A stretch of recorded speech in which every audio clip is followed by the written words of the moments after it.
What's up, everybody? So, this right here is a stick sander. I've got it on a Purdy extension, and this is called the Radius 360. You can put any type of grid on it. It's just a peel back Velcro style, hook and loop. They call this the Full Circle International Incorporated, and it's Radius 360 sanding. So it's on a really nice pivot, and I use this extension on them so I can get into small hallways. I have 8-footers that'll extend to 16 feet. You know what I'm saying? So 4-footers, 5-footers, 6-footers. But I like this one. These are the most common. So what we do is, let me get you a good look on this. So this is fresh drywall, and where you sand, you see all that texture? That's actually really spiky stuff. It's like hair. So it's like the microfibers from the paper that have like almost statically got stuck and they hardened when the paint was there. But then you go over the mud, and the mud is so smooth, it's like literally like soft marble or something, almost like glass.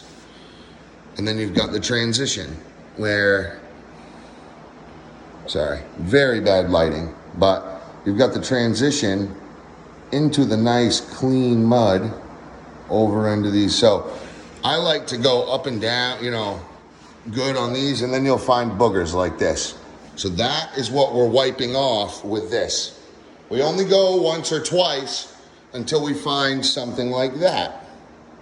So that poked out. Even though I had done all my prep, all this extra work, even with the motorized sander that I had the review on before, the Win electric sander, drywall sander, I used it as a floor sander, but it didn't work, so I said to hell with it.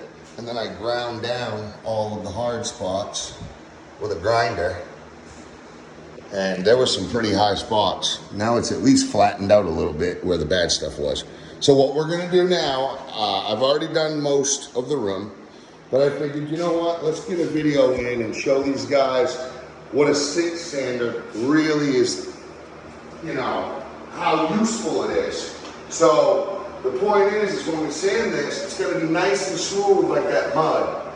And this is a talc, T-A-L-C based flat drywall sealer, and usually that same exact primer is used for ceiling paint as well. I'm going to go a different route. I'm using a Smart Primer, which is an alkyd based hybrid. It acts as water. You can clean it with water, but it acts as oil for production, for performance. It'll flash sheathing, it sticks to everything very well, metal, plastic, wood, anything, mortar, very good, and it's interior and exterior, so you can literally, I've actually coated a house with it. It has lacquer in it, so it has an outside shell that prevents water from getting in it, which is really cool. And that house is so beautiful. It comes out like almost an off-white, right? Like a vintage white, Victorian, whatever.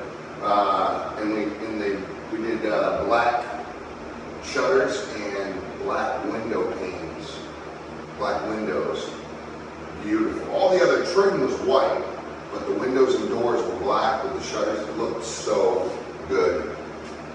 And you can find that right on my Facebook page. Scroll down my timeline on Robbins Painting and Carpentry, Facebook.com/Robbins Painting and Carpentry. Capital R, P, and C on that. So here we go. Without further ado, I don't like to go too many times. Now up here where I mudded, I do like to give it maybe once or twice more than usual. This, where the base is, where you haven't put a lot of mud, you know, because I've mudded around the edge to feather into the sheet and make it one wall, one board. So, you know, you can't distinguish between sheets here. And so you want to feather the the transition line maybe once or twice more than you would here. The body of the drywall, you're going to try to only do 2 sweeps. 1, 2, 1, 2. Around, you know, when you hit mud, you'll feel it.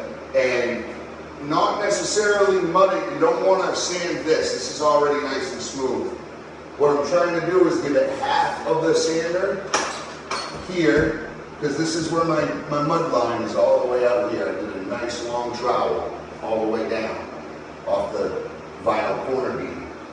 So this is my transition line. It's fuzzy here, nice and smooth here. What this is going to do, the extra 1 or 2 swipes, so 3 or 4 swipes, it's going to blend this nice smooth surface into this fuzzier surface a little better. So what I'll do is I'll just go around and I'll cut it in, basically blending, and then I'll do the body. So 1, 2, 3, 4. Counted that weird, but that was 4 swipes. And then 1, 2, 3, 4. Push pretty hard, but make sure you have, you know, all surface area tension at the same spot, right? Well, yeah, all surface tension. Here we go. Here's another mud line. 1, 2, 3, 4. Okay. Now I'm going to do the body. And I'm going to try to stay away from this nice flat drywall. It's perfect. 1, 2, 1, 2. 1, 2, 1, 2, 1, 2, 1, 2, 1, 2, 1, 2.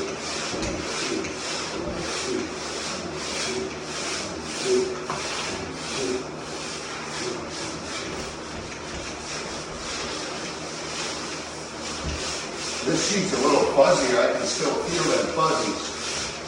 It's okay if you want to work a little harder. But see, I can feel just my tension against it, this surface tension. It's still a little bumpy, but there's no boogers, there's no feathers. It's just that nice drywall texture. And after we spray a few times, which I have to do another coat of primer, drywall sealer, excuse me, and another coat, 2 coats of my Smart Primer. Sorry, I had to let that go in the trash can up there. So now, I don't know if you can see the sheen. Actually, you can a little bit. You see that little sheen there? It's nice and shiny now. It's getting nice and flat, right? So 1 more primer, and I could probably get this perfect. And it'll also start to give that same spray texture, and it'll blend really well. So there it is. I will catch you at the next step. I'll try to keep you posted as we go. Thanks for watching. Like and subscribe. Share to your friends. You know, I appreciate the support. Main Man Squanto, out.